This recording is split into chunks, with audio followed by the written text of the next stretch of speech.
no lo podía creer. Dice, ay, pero ¿cómo no le vas a servir a tu marido? Y yo, mami, él se puede servir solo.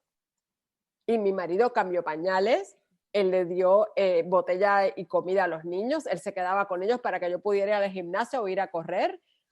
O sea, estaba súper envuelto. Mi papá no cambió un pañal y tuvo 4 hijos.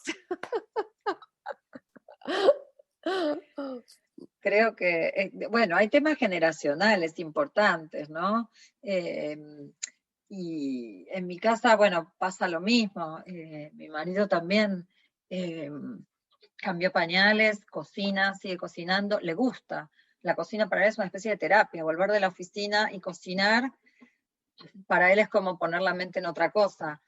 A mí me Eh, pasa igual, a mí me que encanta. después haga comidas muy deliciosas, pero muy ricas en grasas, es otro tema. Bueno, él y mi marido se llevarían muy bien, aunque mi Me marido no cocina ni imagino, un huevo frito, pero él se la comería toda.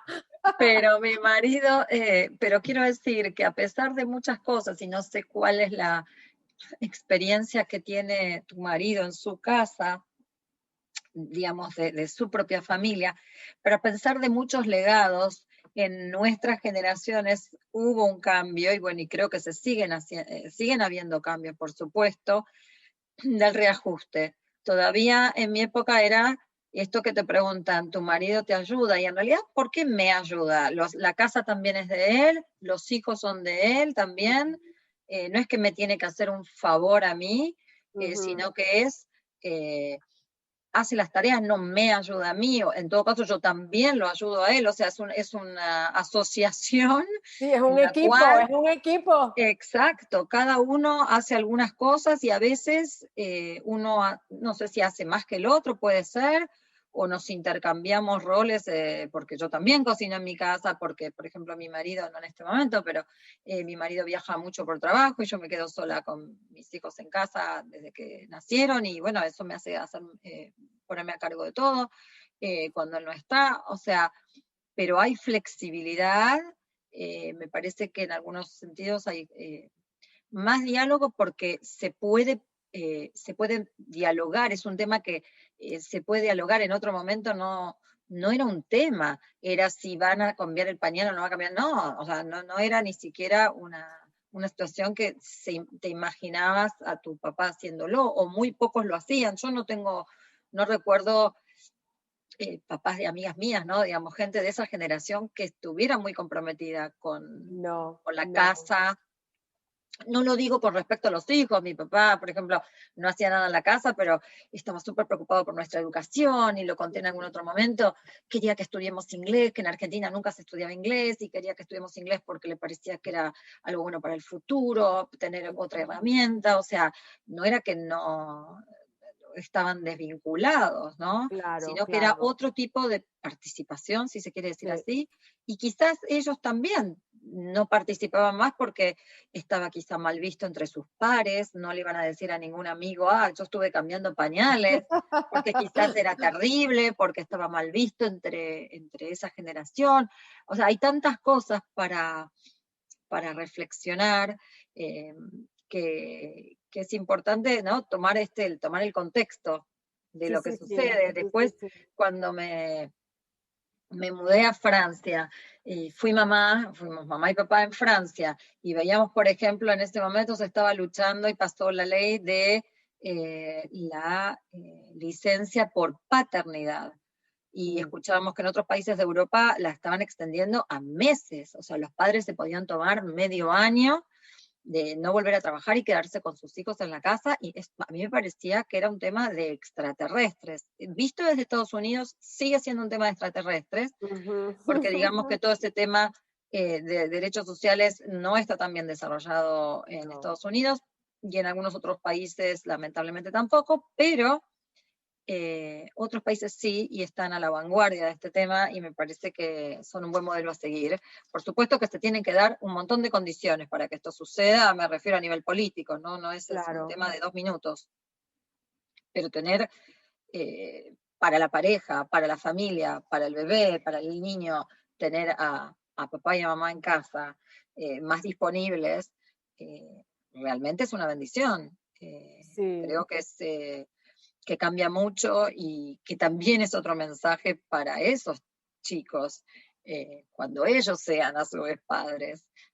Pero Sí, bueno, sí, el sí. peso de este legado que uno va arrastrando y modificando de a poco, ¿no? A la época, me parece que es interesante, me parece que es un tema que cuando es- hablamos del Día Internacional de la Mujer, nos planteamos siempre desde el lugar de cuánto trabajamos y cuánto llevamos a cuestas.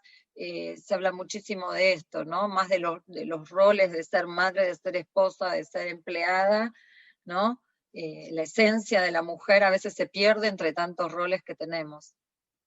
Sí, sí, yo creo que sí. ¿Y tú crees que las nuevas generaciones se van alejando más de las tradiciones, esas tradiciones culturales en cuanto al rol de mamá y papá? Mi esposo también, a propósito, creció en una casa donde la mamá lo hacía, ella cocinaba, ella hacía todo. Creo que el papá se metía, él los ayudaba con sus tareas. Él se acuerda siempre de eso, que él era el que se sentaba y los ayudaba con las tareas, pero tampoco mi esposo no fríe ni un huevo frito, como te digo. Entonces, pero nuestro hijo es un genio en la cocina, le encanta cocinar y estoy segura que cuando le toca tener bebés, él va a hacer de eso bien, de cambiar De pañales y participar, de bien de estar participar. presente. Exacto. Creo que es un tema de, como bien decís, de generaciones, pero porque además cambió eh, la, cambió también la perspectiva, que tu hijo lo haga dentro de, no sé, quizás 5 años, no va a sentir que es el único que lo haría. Sí.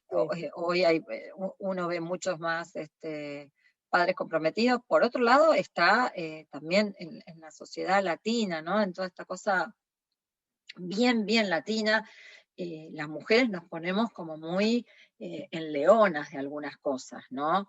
Y también damos poco lugar a los padres en la casa, muchas veces. No digo que esto pasa en todas las casas, digo que esto es algo que muchas veces queremos que las cosas se hagan de una forma y entonces si el padre las hace diferente, ¿no?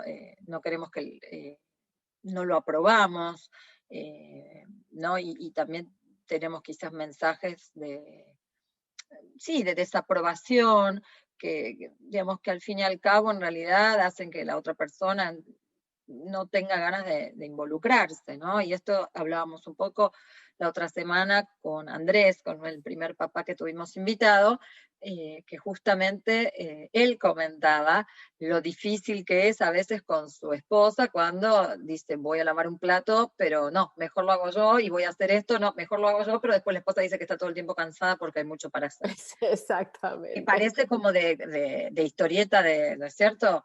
De cómic.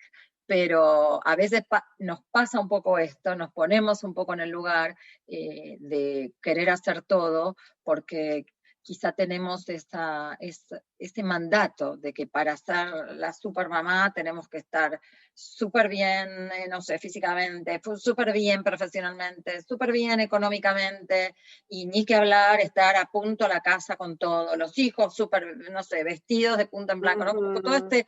todos estos, estas cosas que nos pesan al fin y al cabo y que Sí, no bueno, podemos, tenemos que es un lastre que tenemos que largar, ¿no? Porque no nos hace bien y repetimos situaciones con las cuales no estamos cómodos, ¿no? Entonces, no, y es una perfección que no existe, Erika. Tú y absolutamente. yo, tú y yo sabemos eso. Es ¿No? una Y a la perfección que larga no lo existe. sufrimos todos en la familia, ¿no? Como que toda esa presión, digamos, Es esa un tensión. estrés, exacto. Es un estrés que se siente y no. Y pasamos por eso en todos los aspectos. Están los niños en la escuela, tu hijo ahora va a estar va a entrar en college, has tenido que estar buscando por universidades, o sea, todas las etapas del crecimiento, del desarrollo de ellos, nosotros hay estrés.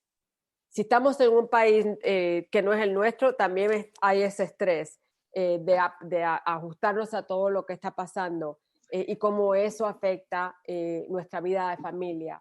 Así es que es muy interesante ver cómo cada generación lidia y maneja todas esas situaciones y el rol de la mamá y del papá.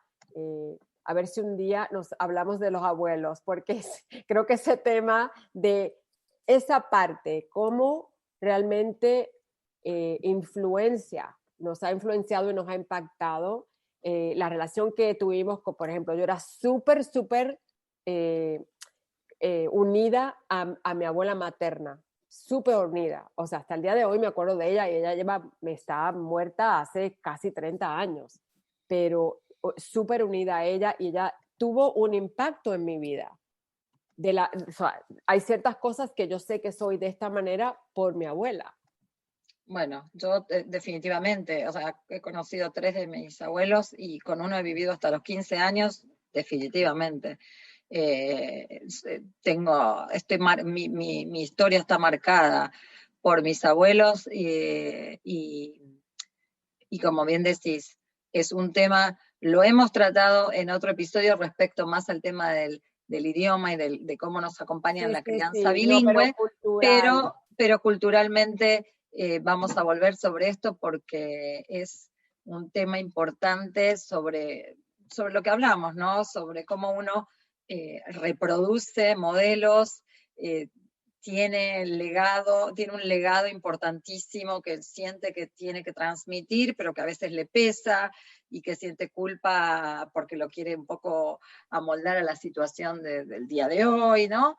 Hay muchas además que también está, por ejemplo, para mi papá, es el abuelo de él, lo marcó toda la vida porque mi papá se convirtió en médico por su abuelo. Esa es otra historia que te la puedo contar. Bueno, esto por supuesto, y todos estos legados que quién se queda con el negocio, que digamos, me imagino que en cada familia tenemos estas situaciones, ¿no?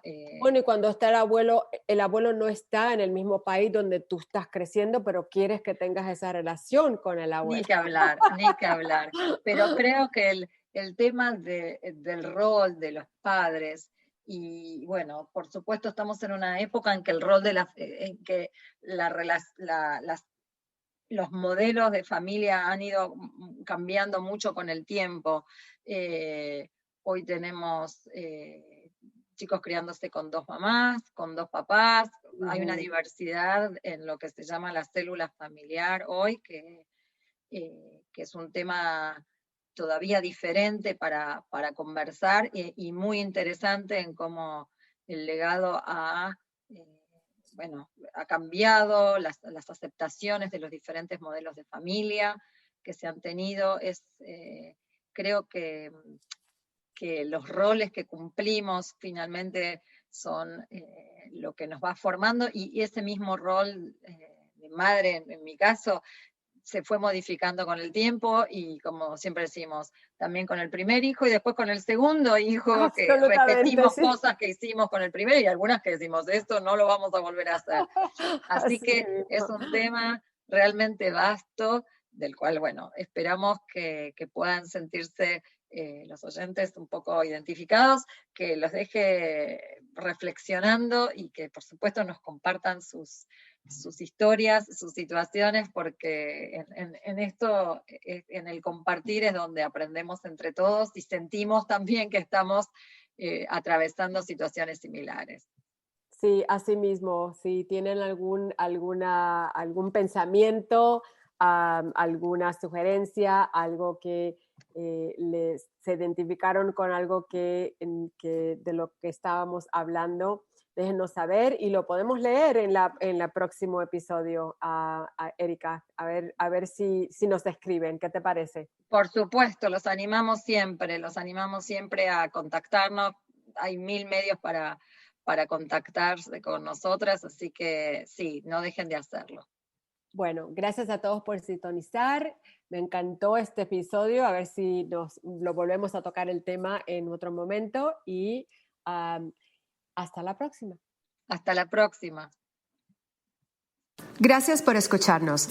Esperamos que nuestra conversación les haya sido útil. No se olvide de comunicarse con nosotras por medio de las redes sociales en Mamás 411 Podcast. Además de enterarse de nuestros próximos episodios, déjenos saber qué temas les interesaría discutir. Recuerde que nos puede encontrar en iTunes, Spotify, Google Play y todos los lugares donde escucha sus podcasts. Hasta la próxima.